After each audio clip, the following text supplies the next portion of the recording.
the sentencing of Ntuthuko Shoba to life imprisonment. That is the man who orchestrated the murder of his pregnant girlfriend, Tshegofatso Pule, as we've been saying this hour, in 2020. 2 years later, her family now, a bittersweet moment for them, he's been sentenced, but as with many other families who've lost loved ones in this way, the pain is made worse by the fact that even the harshest sentence will not bring back what they've lost. Let's speak about this with gender activist Lisa Weten, joining us by phone from Johannesburg, I believe. Lisa, a life sentence. The judge, I believe, used the words that Shoba will spend the rest of his natural life in prison. This case was a gruesome reminder of just the levels, wasn't it, of intimate partner violence in South Africa? Yes, it remains probably the way. I mean, for most women, they are going to die at the hands of their intimate partners, which I think for many people is such a contradiction of the fact that this is the person who supposedly loves and protects you, but turns out to be the most dangerous person in your life. And your reaction then, Lisa, to the sentence itself, life in prison? It's the only sentence he could have gotten. If you look at the minimum sentencing legislation, it's very clear that when a murder has been premeditated, the minimum sentence is life, and you can only depart from that if there are substantial and compelling circumstances. There were none in this matter, and you can see that right to the end. Shoba continues to deny that he had been responsible for the murder.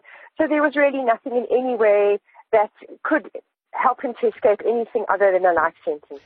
And, in terms of the law, he will probably have to serve at least 25 years before he can be considered eligible for parole. So it's going to be, much of his life is going to be over by the time he can be considered to be released. Let's talk about arguments yesterday in mitigation and aggravation of sentence, because Shoba's lawyer then basically tried to paint him as a man who'd acted out of character. But when you look at how premeditated the crime was, this wasn't someone killed in a moment of passion. A hitman was sought, and this plan hatched. So why would anyone even believe that he'd acted out of character? Well, you see, that doesn't even matter that it's out of whether it was or isn't in character. In a way, what the advocate was arguing was in complete contradiction to what Shoba was saying. Shoba was saying, "I'm not guilty. I never did it." But his advocate was admitting on his behalf, you could say, that he did do it and was out of character. So that argument was never going to work if you didn't have an accused who was going to say, "I did do it. I am responsible." And so I think, when you have somebody who doesn't want to take responsibility, it bodes poorly for their rehabilitation, and that's something that the court is going to take into, and it is very likely to, and it will increase the heaviness of the sentence. And finally, how do we make this the norm for the many other victims of gender-based violence?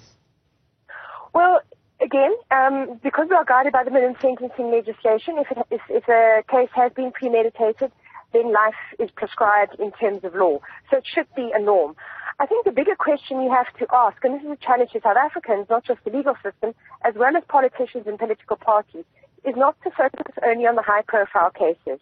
Other families also need you to go and sit in court. They also need you as a parliamentary member to come and offer their support. They need you to make sure that the criminal justice system doesn't spend 3 or 4 years analyzing toxicology results, for example.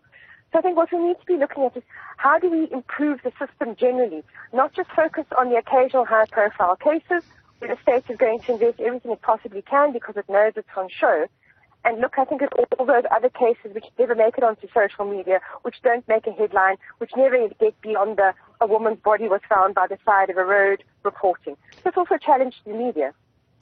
Lisa Weten, and we accept the challenge. Lisa Weten, gender activist, speaking to us, reacting, as many people have been doing in the last hour, to the sentencing for convicted murderer Ntuthuko Shoba, life in prison. He will now begin to serve that sentence for ordering the killing of Tshegofatso Pule.